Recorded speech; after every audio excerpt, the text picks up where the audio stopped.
எங்க வீட்ல வாங்கிட்டு வந்த டேட்ஸ் பாக்கெட் அப்படியே இருந்துச்சுங்களா, அத வச்சு ஒரு சூப்பரான டெசர்ட் தாங்க உங்க கூட ஷேர் பண்ணியிருக்கேன். அதுக்கு வந்து 1 கப் அளவுக்கு டேட்ஸ் எடுத்து அந்த கொட்டையெல்லாம் நீக்கிட்டு, அது மூழ்குற அளவுக்கு கொஞ்சமா சுடுதண்ணி சேர்த்து நல்லா ஊற வச்சு எடுத்துக்கலாம். அதுக்கப்புறமா வந்து ஒரு 1/2 கப் அளவுக்கு நான் வால்நட் எடுத்திருக்கேன். நீங்க எந்த நட்ஸ் வேணாலும் எடுத்துக்கோங்க.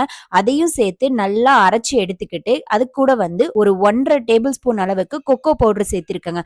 அதையும் சேர்த்து நல்லா மிக்ஸ் பண்ணிட்டு, ஒரு பவுல்ல வந்து கொஞ்சமா எண்ணெய் சேர்த்து நல்லா அப்ளை பண்ணிட்டு, நம்ம அரைச்சு வச்சிருந்த மிக்ஸரையும் சேர்த்து நான் வந்து கொஞ்சமா கார்னிஷுக்காக பாதாம வந்து குட்டி குட்டியா கட் பண்ணி சேர்த்திருக்கேங்க. நீங்க வந்து எந்த நட்ஸ் வேணாலும் சேர்த்து நீங்க அரைச்சிட்டு கார்னிஷ் பண்ணிக்கலாங்க. அதுக்கப்புறமா வந்து அந்த லிட்ட க்ளோஸ் பண்ணிட்டு ஃப்ரீசர்ல வந்து எனக்கு ஒரு 4 to 5 ஹவர்ஸ் ஆச்சுங்க அது செட் ஆறதுக்கு. இப்ப வந்து சூப்பரான ஹெல்த்தியான டேட்ஸ் சாக்கோ டெசர்ட் ரெடி ஆயிருச்சுங்க. இது வந்து குக் பண்ண வேண்டிய அவசியமே இல்ல. சில்லுன்னு இருக்கும் போதே சாப்பிட்டு நீங்க சர்வ் பண்ணிக்கலாம். இந்த ரெசிபி உங்களுக்கு பிடிச்சிருந்தா என்னோட சேனலை மறக்காம சப்ஸ்கிரைப் பண்ணிக்கோங்க. நாளைக்கு ஒரு vlogல பார்க்கலாம். Thank you.